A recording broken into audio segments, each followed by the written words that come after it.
guys, Rick Shaw here.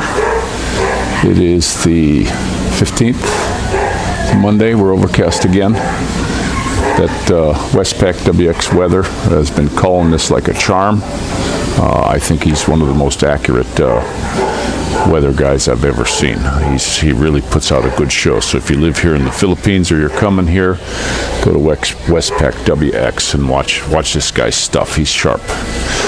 So today I wanted to talk a little bit about my journey on finding a woman. I can't tell you what other guys have done. Morning, neighbor.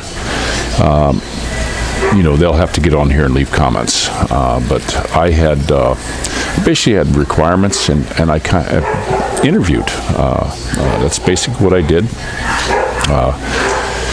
I went ahead, I was on the Filipino Heart. I don't know if they changed the name again. I think they changed it to Cupid. It went back and forth. But I was on that since 2004, I believe. And that's when I started looking. And I came in with eyes wide open. I did not think with my little head. I thought with my big head. That was the plan. I didn't come here as like a sexpat. Actually, if a girl was really trying to push me having sex with her, I left. I just disappeared on her. I did not come here for that.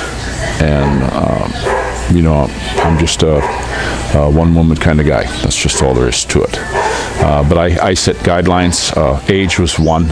At the time, I was 52, and I figured 32 minimum, because I see guys here 75 years old, and they got a 25-year-old wife. Hey, that's their business, and it might work out for them. I don't know, but I just thought to myself that it's not going to work for me, because I want someone I can talk to. Because as things go on, it's just not all sex, guys. It's, you got to talk to each other and, have ideas and all that stuff. So one of the things I did was when I came, it was absolutely no kids for two reasons.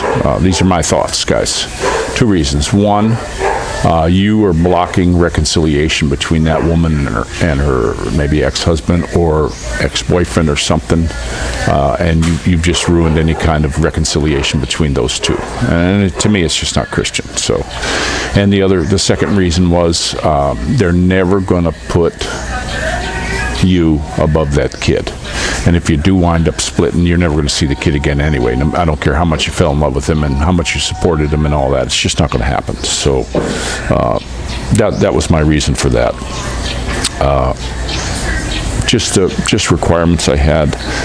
Talk to them when you get on these sites. Talk to them. Ask them about their friends. One of the things I did, as soon as they asked for money, as soon as they asked for 1 penny, I deleted them. There was just too many. After a couple times, you see a picture, you go click on them, hi, how you doing? And they're asking for money. My wife here never asked for 1 dime. That's how I met her, internet site. So that was something that I just did.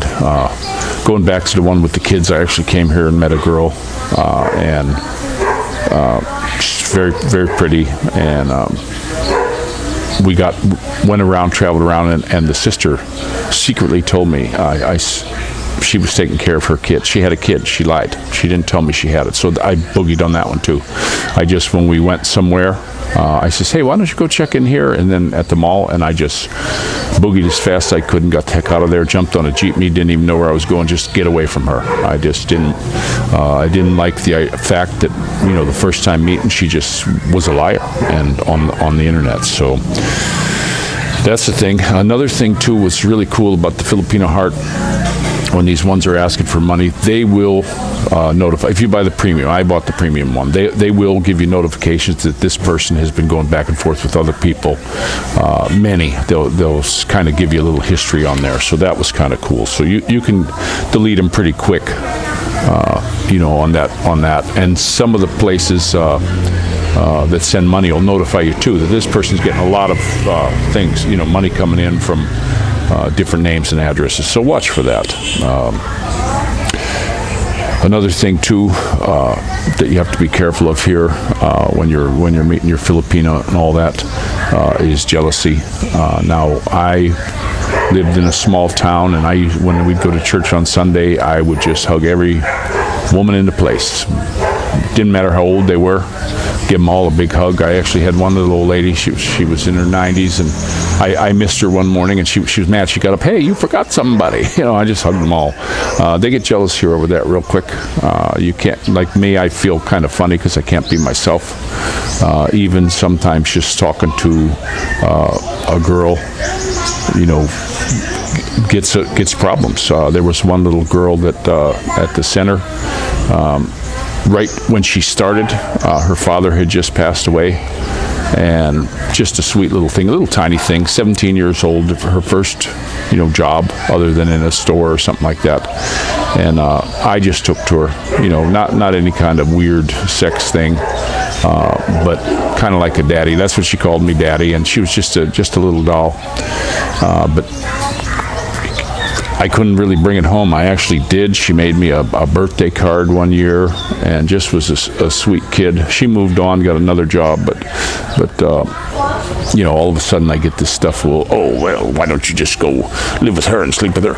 And that's, to me, so watch out for that kind of stuff. It's just exasperating when they start doing that stuff here. The best thing to do is put a button and a zipper on it and keep your mouth shut. Because there's no win in that one. They will get crazy things in their head that just they're making it up. They'll make up stuff. Oh, my friend told me that you did it. Jeez. So you got to watch that, and it's. I would have to honestly say it's kind of rampant here. I've heard girls talking about even their boyfriends and all this stuff, and but I have seen it too, where a lot of the Filipino guys are that I've known. I mean, they're blatant. They're not monogamous. I've known a couple that had mistresses and stuff like that, and it's like.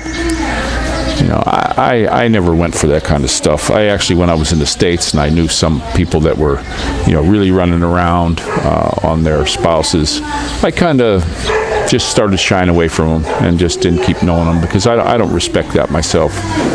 I just don't. I don't think it's a good thing. So that's what I got today. It's not too long, but I did get a really good thing from one of my viewers.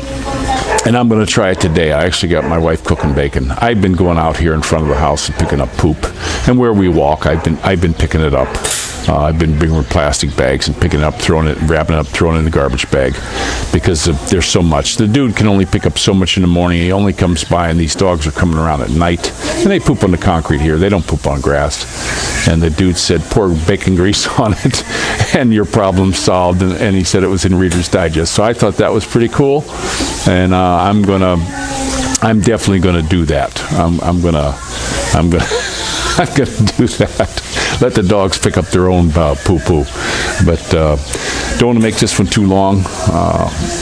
Guys, just be careful. And I've said this to a whole bunch of people. Don't think with your little head. Think with your big one.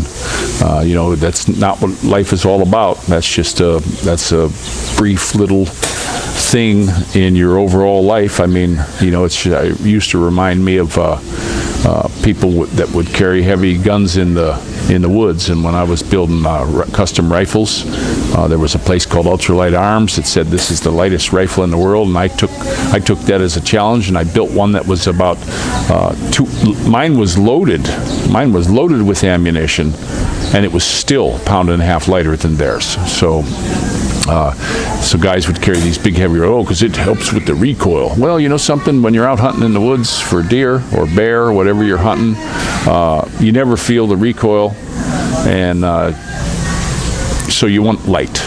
You want as light as you can, because you're going to be carrying that thing 99.9% of the time or more, and you're going to be shooting very little. And my favorite old adage was when the old Indian, he hears a shot out in the woods, 1-shot game, 2 shots maybe, 3 shots heap dung. So just remember that. That was something I wished I could have got in here, was doing gun work, building them and all that stuff. That was something I really enjoyed. I enjoyed building custom rifles, and I built a lot of really cool designs. I came up with a lot of good ideas where I combined. I never really had any patentable thing. I just took ideas from different guns and put them all together. And that was one of my things. So I'm going to go ahead and let you go, and I'm going to let my beautiful little baby, who's got her 2 babies with her, she's going to give the final thing. So here we go. Bye-bye.